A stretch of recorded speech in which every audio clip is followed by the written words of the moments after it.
فنية بتتحول رقم مع الوقت، وعلما انه انت مش هذا سبب تواجدك، انت سبب تواجدك لانك بتحكي عن قضايا اجتماعية وعن فن وعن الحب، بس بوجهة نظر مختلفة.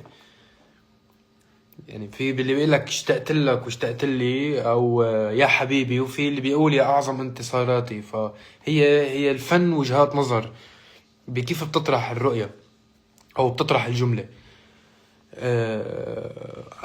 هاي القرارات اللي هلا الانسان اذا بدك لازم يكون عم ياخدها. انه انا بدي اقدم سميتك سما، طيب بدي اقول مطر علينا بريح يوسف يا الله، لاني بكرب يعقوب وحقي اللي راح. بدي اكون عم عبر عن نفسي بهي الطريقة. ما بدي غني بس وين بعتي قلبي ولين نسيتي كل شي، يا ما قالوا ضاع. حلوين هول، بيعطوا امل وطاقة وحلوة هيك وفرفح على الناس وبس. بس في قضايا لازم نحكي عنهم، في اشياء لازم تتغنى. هل انا مسمح لي غنيها بهالمرحلة، ولا لا انا لازم بس اقدم الترند والفقشة اللي بتمشي على تيك توك؟ اللي بيتابعوا عبود بيعرفوا كتير منيح انه هو ما فينه يكون هذا الحدا. لانه انا مالي فنان بنزل بعمل بنزل بتسوق اغاني. يعني يلا الو كتاب وملحنين، شو في عندكم اغاني ضاربه اعطوني اياهم بدي غنيهم. انا بكتبهم وبلحنهم، انا بدي احسهم. يمكن بدي غني عن الظرف السوري هلا حاليا، او يمكن بدي اعبر عن حالة عاطفية انا عايشها هلا صعبة. هذا الشي ما في حدا بالكون بيقدر يساعدني لوصله وعبر عنه غير انتو، لانه انتو بدكم تسمحوا لي اعبر عن نفسي، وانتو بدكم تسمحوا لي انا اعبر عنكم. انا بلا ما انتو تساعدوني والجمهور يدعمني انه لا نحن ما بدنا تعيد حالك، نحن ما بدنا تضل عم تعملنا نفس الاغاني. اذا الجمهور متقبل انه لا عبود نحن عن جد ما بدنا تعيد حالك وما بدنا تعمل بس الترند، بدنا تعبر عن نفسك وتعبر عنا وتحكي عن كل شيء، مش مطلوب منك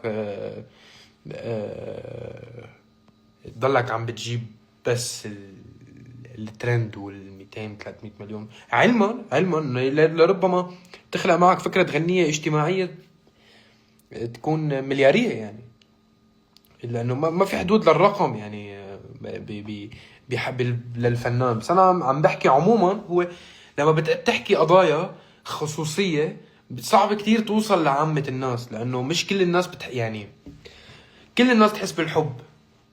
بس اذا بدي احكي عن الوضع فرضا شاب عم بيعاني بمرحلة ما بعد الفن اللي هو انا، اذا بدي اعبر عن حالي، مش كل الناس حتحس، لانه مش كل الناس صارت معها حالة فنية وعم تعيش مشاعر ما بعد الشهر. فمش شرط توصل لكل الناس هي القضية. وخصوصا انه انا مستنكر ومستفز ومزعوج من حالة السوق يلي هي تبع انه كله عم بيقدم مادة تتداول تيك توك الا من رحم ربي. انا ما بقدم مادة بدي اقدمها لتيك توك، انا ماني تيك توكر.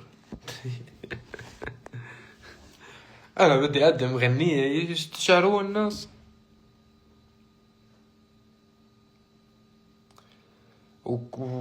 ولهيك انه انا هلا حاليا عم يعني بحاجة اني اتناقش معكم، يمكن وبحاجة اني احكي معكم. هل انه هذا هو السوق هيك لازم يكون؟ بدنا نقدم قفشة حلوة كل الوقت او بترقص وخلص؟ ولا لا انا فنان لازم ارجع غني عن الانتماء، ولازم غني عن الحزن بوجهة نظر مختلفة، ولازم غني عن المرأة، ولازم غني عن اي قضية اجتماعية انا حاسة. هذا الحكي ما حدا فيه يساعدني غير انتو. اذا بدكم تسمحوا او الجمهور بده يسمح للفنان يعبر عن شو حاسس عن جد بالطريقة اللي هو تماما. صارت كل الاغاني قطقفتي، عملناها غلطة عمرنا بيا ليل ويا العين. ف استساغ هذا الحكي، وهذا الشيء صحي ما له غلط. بس مش صحي انه يصير انه السوق يعني او نحن ما عنا شيء تاني نقدمه، بس نحن عنا شيء تاني نقدمه. انا شخصيا عندي شيء تاني اقدمه، دائما عندي شيء تاني اقدمه، بس بس دائما لما تكون الجديد فيه رهان. طبيعة اي شيء جديد بالحياة هو فيه رهان. فانا كثير عبالي اطرح الجديد وراهن، عبالي اقدم نفسي بطريقة مختلفة، اجدد، انضج، وعبر عنكم بطريقة مختلفة. انا كبرت ونضجت، ورؤيتي الفنية للأمور والموسيقى كتير اختلفت عن قبل، عن زمان.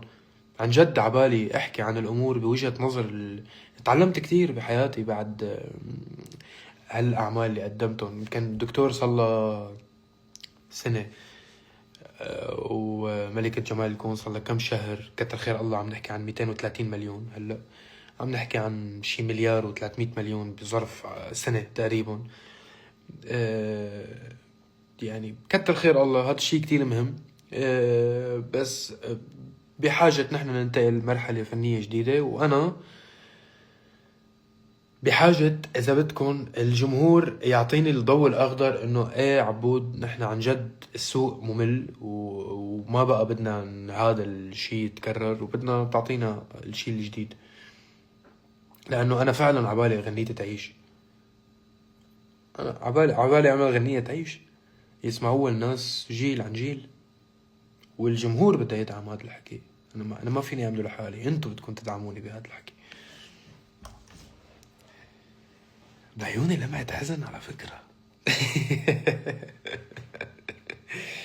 ما بعرف إنه الموضوع فلسفي زيادة، ويمكن ما كتير عبالكم تسمعوا هذا الشيء، بس انا ما فيني احطكم برا المعادله، ما فيني ما لكم اللي عم خطط له، ما فيني لكم شو اللي عم جرب اعمله، لانه صعب علي.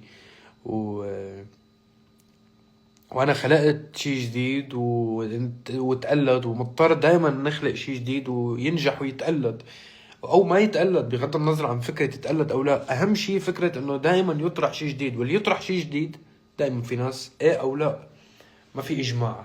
الجديد ما فيه اجماع، لأنه غير مستساغ، غير معتادين عليه الناس. مين بيدعم هذا الحكي؟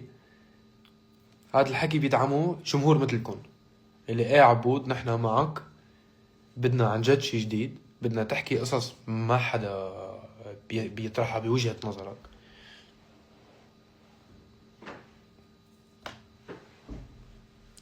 لأنه أصلا نوعية نجاحي كان ما بتشبه التانية. يعني بفديكي فرضا هي ديب هاوس ما بتشبه صبرا، ما بتشبه يا ليل ويا العين، ما بتشبه وين ما بتشبه دوالي ما بتشبه دكتور يعني اصلا في هذا الاختلاف الفني اللي انا ضليت اقدمه. وعبالي كفي بهذا النوع من الاختلاف.